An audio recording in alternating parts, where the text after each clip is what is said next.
Let me tell you something today, and you may already know this. You actually already know this. You're not the doer. I'm not the doer. There is no doer. Nobody's doing anything. That neighbor that bothers me every morning with their loud music is not the doer. When I upset by being angry at someone, not the doer. Whether someone upsets me intentionally or unintentionally, even they're not the doer.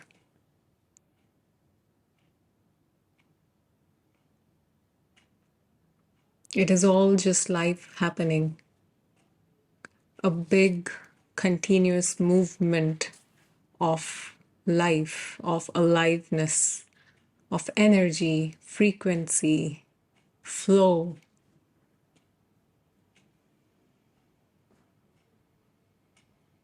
Universal consciousness. Call it what may. It's just this one big flux of movement going on within which you, I, that neighbor, the other, this whole manifestation is a part of.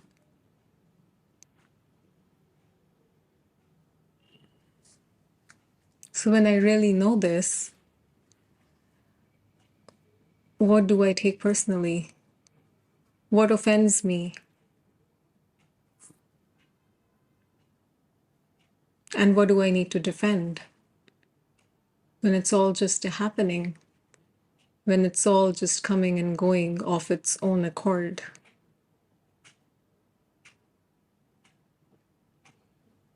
And there is no middleman.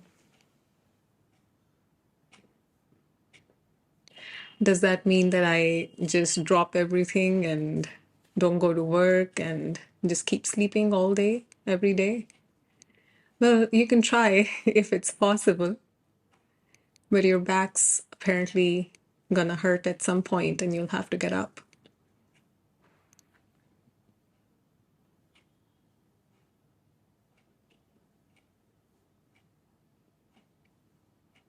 What do I do with this knowledge, this recognition that there is no doer?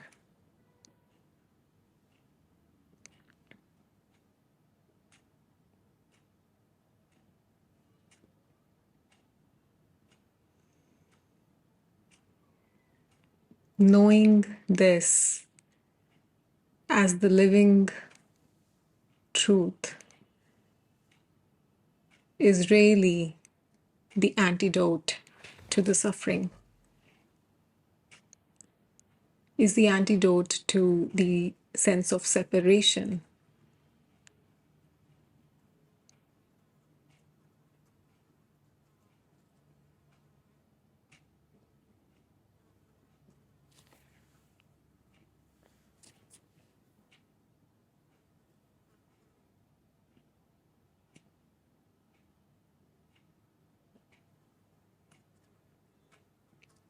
When I am not the doer,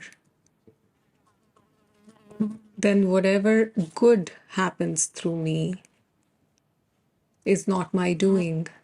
So the point of feeling pride or arrogance becomes nonsense.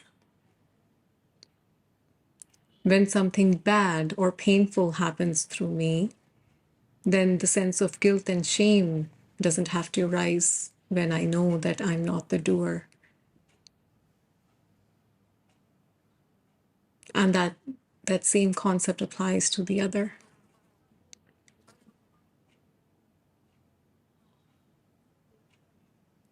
When something pleasurable is delivered to me through the other, there's gratitude, but there doesn't have to be a sense of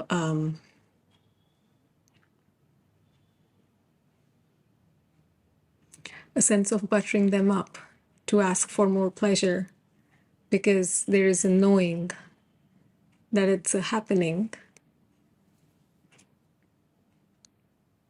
and didn't really come from the other as the doer, but it was delivered to me as the flow of life, was designed as this one big chunk of impersonal movement.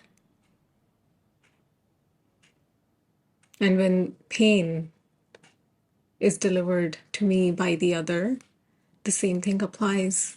There is no point in blaming or hating the other, because now there is a knowing that it didn't come through them as them being the doer. It may look like that, they may think like that, but now I know that life is much bigger than just one human trying to do something.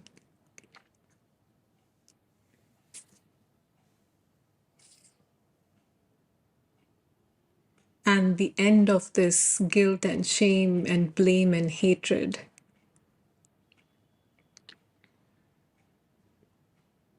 opens me up to seeing life as it is, and not with my own facade of wanting more pleasure and resisting pain.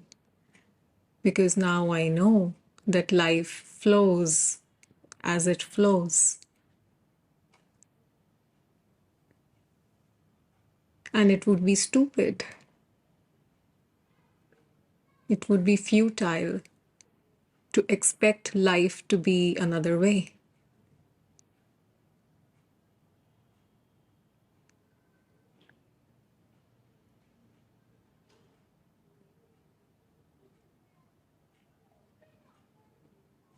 Within this knowing, everything flows. My efforts to change something, my efforts to make peace with something,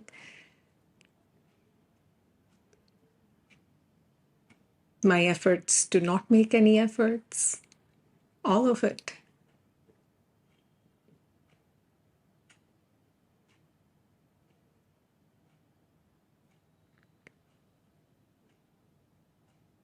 But now it happens from a place of relaxation, a place of peace, a place of surrender, knowing that what I do, what the other does, and what happens are not different. They're all one same movement.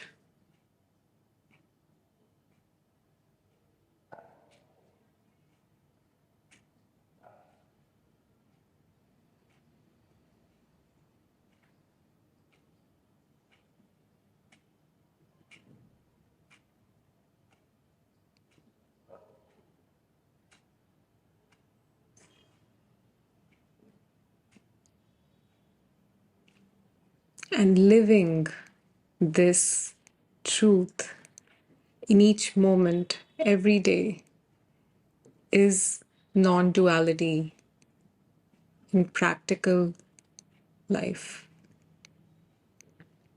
not just in mystical understanding and experiences, but also in very raw, mundane daily experiences. That's living non-duality.